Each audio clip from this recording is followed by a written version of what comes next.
17واں بڑا گناہ اور حرام کام، زنا۔ عزت اور نسل کی حفاظت چونکہ شریعت کے اہم مرکزی اور بنیادی مقاصد ہیں، اس لیے شریعت میں زنا کو حرام قرار دیا گیا ہے۔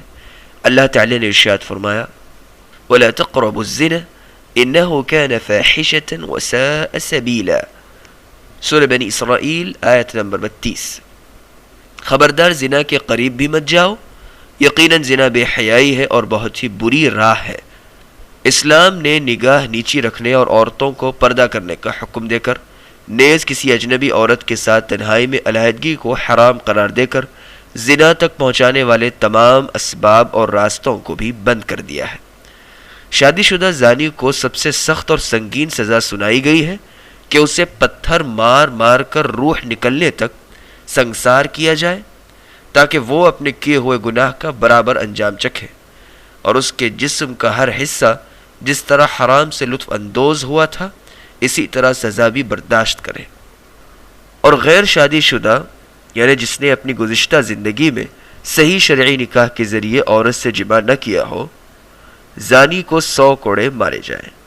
شرعی حدود میں کوڑوں کی یہ سب سے زیادہ سزا ہے جو زانی کے لیے مقرر کی گئی۔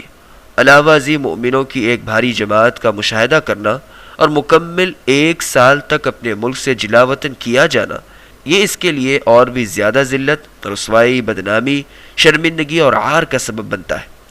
زانی مردوں اور عورتوں کے لیے مرنے کے بعد سے لے کر قیامت تک برزخی زندگی میں یہ سزا تیار کی گئی ہے کہ انہیں ننگا کر کے ایک ایسے تندور میں ڈالا جائے گا جو اوپر سے تنگ اور نیچے سے کشادہ ہوگا۔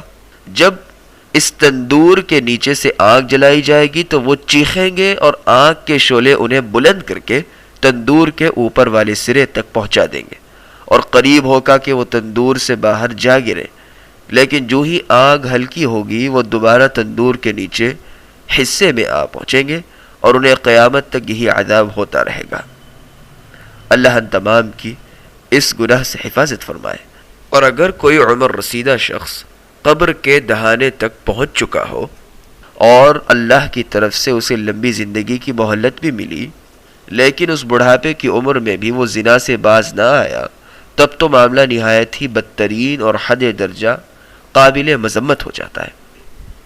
ابو ہریرہ رضی اللہ عنہ بیان کرتے ہیں کہ رسول اللہ صلی اللہ علیہ وسلم نے فرمایا ثلاثة لا يكلمهم الله يوم القيامة ولا يزكيهم ولا ينظر إليهم ولهم عذاب أليم شيخ زان وملك كذاب وعائل مستكبر، صحیح مسلم جلد نمبر 1 صفحہ نمبر 102 اور 103۔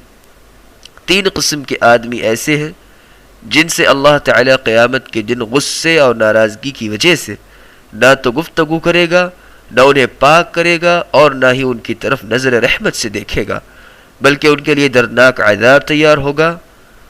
ان میں ایک بوڑھا زانی ہوگا، دوسرا جھوٹا بادشاہ، اور تیسرا متکبر یعنی مغرور فقیر۔ زانیہ عورت کی کمائی جسے وہ زنا کے ذریعے حاصل کرے سب سے بدترین کمائی ہے۔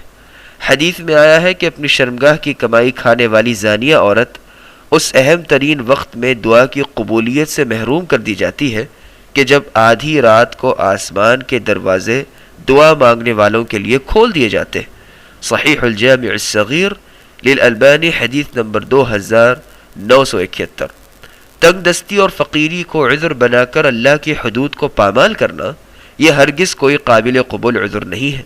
اور پرانے زمانے میں کسی نے سچ کہا ہے کہ شریف عورت بھوکی تو رہ سکتی ہے لیکن اپنے پستانوں کی کمائی نہیں کھاتی، چاہے جائے کہ وہ اپنی شرمگاہ کی کمائی کھائے۔ پستانوں کی کمائی کھانے کا مطلب ہے کہ کسی کے بچے کو دودھ پلا کر رزق حاصل کرنا۔ یہ اگرچہ جائز ہے لیکن کوئی قابل احترام پیشہ نہیں۔ دودھ پلانے اور زنا کی کمائی کھانے کے درمیان زمین آسمان کا سا فرق ہے۔ ففہم وتدبر۔ آج موجودہ دور میں بے حیائی کا ہر دروازہ کھول دیا گیا ہے۔ شیطان نے مکر و فریب اور اپنے چیلوں کے ذریعے زنا کا راستہ نہایت ہموار کر دیا ہے، اور بہت سے گنہگار فاسق فاجر لوگ مکمل طور پر شیطان کے پیچھے چل پڑے ہیں، جس کے نتیجے میں بے پردگی، حرام نظریں عورتوں مردوں کا اختلاط یعنی ایک ہی جگہ اکٹھا ہونا، بے حیائی پھیلانے والے اخبارات اور رسالے، فحش فلمیں اور ایسے ملکوں کی طرف سفر اختیار کرنا عام ہو گیا ہے جو ملک زنا اور فحاشی کے اڈے سمجھے جاتے اور بدکاری کی تجارت کرنے والے بازار گرم ہیں۔ عزتوں کی پامالی، حرام بچوں کی کثرت، اسقاط حمل یعنی حمل کو گرانے کے ذریعے بچوں کا قتل بہت بڑھ گیا ہے۔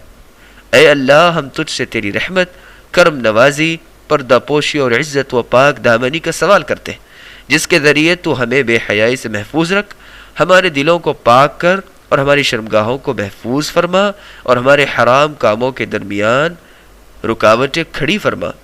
اور اے پروردگار، ہم میں اور حرام کاموں کے درمیان اس قدر فاصلہ فرما دے جس قدر فاصلہ مشرق اور مغرب کے درمیان میں ہے، بلکہ اس سے بھی کہیں زیادہ، بے شک تو ہر چیز پر قادر ہے۔